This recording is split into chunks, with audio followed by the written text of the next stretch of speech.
Сайн байцгаана уу хүүхдүүдээ. Өнөөдрийн хичээлээр бид бетон шалны ажлын тухай ерөнхий ойлголтыг мэдэж авах болно. Бетон шалны ерөнхий ойлголтыг өгье. За, бетон шалыг бид нар барилгын талбай дээр хар шал гэж бас ярьдаг. За, тэгэхээр хар шалыг бид нар хоёр аргаар тэгшилгээ хийдэг. Нэгдүгээр нь болохоор нойтон арга, хоёрдугаарх нь хуурай арга гэж. За, нойтон арга гэж ямар аргыг хэлээд байгаа юм бэ гэхээр зэрэг тухайн хар шалыг цутгаад тэгшилж байгаа энэ аргыг бол бид нар нойтон арга гэж нэрлэдэг. За, хуурай арга гэж юу хэлээд байгаа юм бэ гэхээр зэрэг тухайн шалан дээр буюу хучилтын хавтан дээр эрдэц хөвөн материалын дулаалга мөн керамзитээр ингээд тэгшлээ хийж байгаа энэ аргыг бид нар хуурай арга гэж нэрлэж байгаамаа. За, бетонны шалан дээр нэгэнт цутгаад бэлтгэсэн байгаа бетонны шалан дээр хулдаас хийж болно, паркетээр өнгөлж болно, мөн хевсэнцэр дэвсэж болно, модон шал мөн дэвсэж болдгоо. За, тэгэхээр бетонны шалыг ер нь цутгаж явах явцдаа бид нар тухайн зуурамганда ус чигний нэмэлт мөн химийн тэсвэртэй байх нэмэлтүүдийг тухайн зуурамганда нэмж өгч болдог. Мөн бетон шалыг дангаар нь бас мөн ашиглаж болдгоо.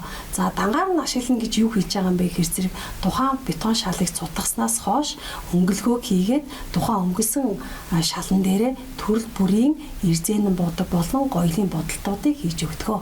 Энэ нь болохоор хөвчлэн авт зогсоол мөн гадна зам талбай бетон шалан дээр саяын дурдсан энэ аргуудаар өнгөлгөөний ажлыг хийж болдгоо гэсэн үг.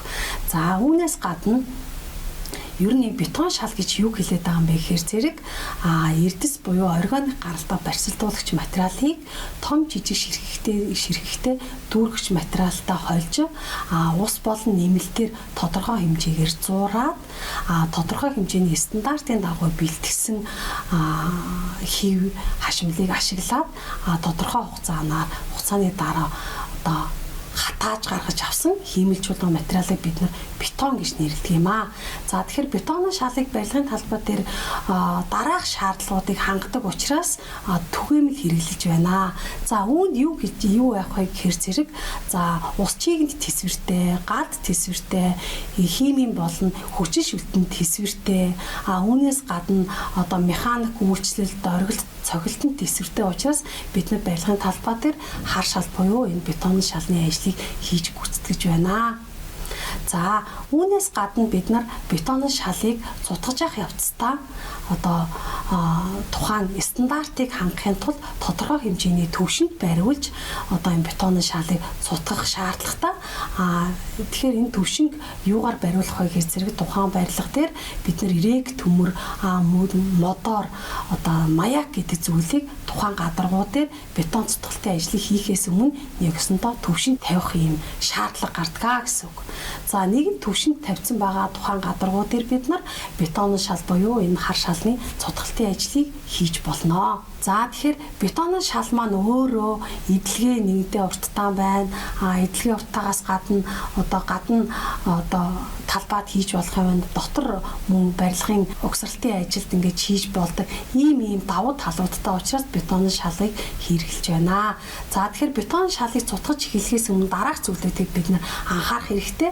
За, энд юуг анхаарах вэ гэхээр зэрэг тухайн шал хийх гэж байгаа гадаргуугаа бид нар юуны түрүүнд маш сайн цэвэрлсэн байх хэрэгтэй. За, цэвэрлэхдээ бид нар бүр хуурай тоос шороог байхгүй болтол нь тоос соруулаад түүнийхээ дараа тухайн гадаргуу дээрээ бид нар ус чиг буюу тэр тухайн гадаргууг тэр бетонны маань өөрийнх нь сүг шингээхгүйгээр тухайн гадаргуу дээр хангалттай хэмжээний тэр чийг авсан байхаар гадаргуугаа сайтар бэлтгэсэн байх шаардлагатай гэсэн.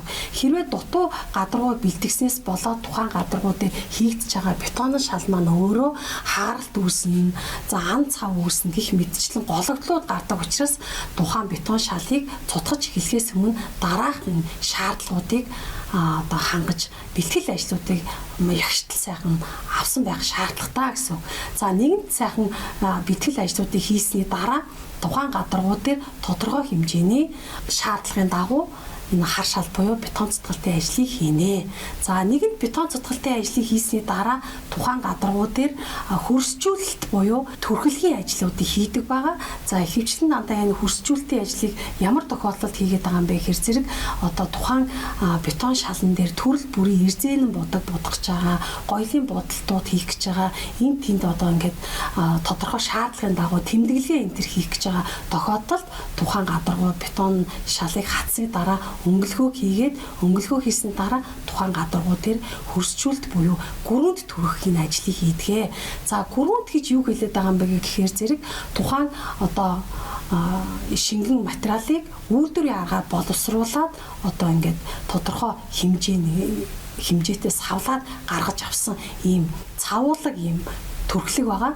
Энэ төрхлийг тухайн бетон шаланд төрхөж өгснөөр тухайн бетон маань дараагийн ажилд одоо ингэж бэлтгэгдэж дээр нь ямар ч төрлийн ажил хийсэн тухайн ажил маань чанартай сайн болно гэсэн үг. Хөрсжүүлэгч буюу энэ гүрүүнд түрхэх ажлыг найрлагаар нь одоо тухайн одоо ажлыг гадаргуу дээрээ хийж эхлэхээс өмнө тухайн хөрсжүүлэгчийн найрлагыг бид нар мэдсэн байх шаардлагатай.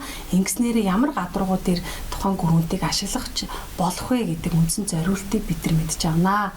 За тэгэхээр хөрсжүүлэх буюу энэ гүрүүндийг найрлагаар нь 3 хувааж авч үздэг. Нэгдүгээр нь хоёрдугаар нь цав суурьтай, гуравдугаар нь эпоксид буюу одоо энэ ийм найрлагатай гэж ангилдаг. За акрилын суурьтай хөрсжүүлэгчийг ямар гадаргуу дээр хийх вэ гэхээр зэрэг том ширхэгтэй сүрх гадаргуу дээр хийвэл нэлээд тохиромжтой байдаг. Энэ цавуулаг найрлагатай хөрсжүүлэгчийг болохоор бид нар амьдрал дээр барилга угсралтын ажилд одоо энэ бетон шал цутгалтын ажил дээр хамгийн түгээмэл хэрэглэгдэх найрлага бол энэ цавуулаг найрлагатай энэ хөрсжүүлэгч юм аа. 3 дугаар нь болохоор эпоксид гэж байгаа. Эпоксид гэж юу хэлж байгаа юм бэ гэхээр зэрэг эпоксид маань өөрөө өндөр ус чийгний тэсвэртэй одоо ийм материал учраас одоо ус чийгэнд байнга оршиж идэг. Жишээлбэл усан сангийн барилга ч юм уу одоо эсвэл одоо галтгоо ч юм уу тий авт угаалгын газар ч юм уу их мэдчлэн газруудад одоо хөрсжүүлэгчийг хийхдээ бид нар эпоксид суурьтай хөрсжүүлэгчийг ашиглавал тохиромжтой гэсэн. За хөрсжүүлэгчийг сонгохдоо бид нар 2 аргаар сонгоно. За нэгдүгээр нь болохоор хучилтын төрлөөс хамааруулна гэж байна. Энийг юу хэлж байгаа юм бэ гэхээр зэрэг тухайн хөрсжүүлэгчийг бид нар юун гадаргууд хэрэглэхдээ 2 аргаар хэрэглэнэ. За нэгдүгээр нь болохоор хучилт буюу хар шалыг цутгаж эхлэхээс өмнө одоо буюу нэг осондоо бетон шалыг цутгаж эхлэхээс өмнө нэг төрхөж болдог. Мөн бетон шалыг цутгасны дараа тухайн гадаргуу дээр төрхөж болдгоо гэсэн. Тэгэхээр нэгдүгээрт нь болохоор бид нар хучилтын төрлөөс хамааруулаад гэдэг нь болохоор хамгийн түрүүнд хучилтан дээр цутгалтын ажлыг хийж эхлэхээс өмнө төрхөж болно. Хоёрдугаарт нь болохоор сонгохдоо дараагийн ажилд бэлтгэх учраас тухайн одоо нөгөө хар шалыг цутгасны дараа хөрсжүүлэгчийг бас төрхөж болдгоо гэсэн үг. За тэгэхээр ийм 2 шаардлагаас хамааруулаад хөрсжүүлэгчийг сонгож авнаа. За хөрсжүүлэгчийг хийхдээ бид нар заавал 2 үе хийх шаардлагатай. Нэгдүгээр үе нь болохоор тухайн гадаргуу дээр байгаа тоосчлтыг шингээгээд өөртөө шингээж аваад тухайн гадаргуу маань хамтлаа одоо чигшилтэй болж өгдөг. Нэгдүгээр үеийн маань гол зорилго нь. Хоёрдугаар үеийн дээр яах вэ гэхээр тухайн гадаргуу дээр хөрсжүүлэгч буюу гүрүүнд маань тодорхой хэмжээний цавуулаг ийм хальсан бүрхүүл үүсгэж ингэж хатдаг байгаа. За тэгэхээр хөрсжүүлэгчийн гадаргуу дээр түрхэхдээ төрөл бүрийн багаж хэрэгслүүдийг мөн ашиглаж болно. Ингэхдээ бид нар одоо шпатл ашиглаж болно, багс, өнхрүүлэг, за зориултын шүршигч энэ гэх мэтчлэн багаж хэрэгслүүдийг ашиглаж тухайн гадаргуу дээр хөрсжүүлэгчийг хийж болно. За ер нь хөрсжүүлэгч хийж байгаа гол зорилго маань өөрөө юу байх вэ гэхээр зэрэг тухайн гадаргуу дээр тодорхой хэмжээний цавуулаг ийм хальсан бүрхүүл үүснээрээ тухайн хийх гэж байгаа одоо будаг гоёлын будгууд аж болно мөн бетон цутгалтын ажил ч юм уу гэх мэтчлэн одоо энэ ажлуудыг хийхэд тухайн гадаргуу дээрээ 2 гадаргууг хооронд нь сайн барьцалтуулахын тулд мөн мөөгөнцөр үржлийг багасгахын тулд одоо энэ хөрсжүүлэгч буюу энэ гүрүүнтийг гадаргуу дээр түрхэх юм шаардлагатай байна. Өнөөдрийн хичээлд хамт байсан хүүхдүүд та бүхэндээ баярлалаа. Дараагийн хичээл хүртэл баяртай.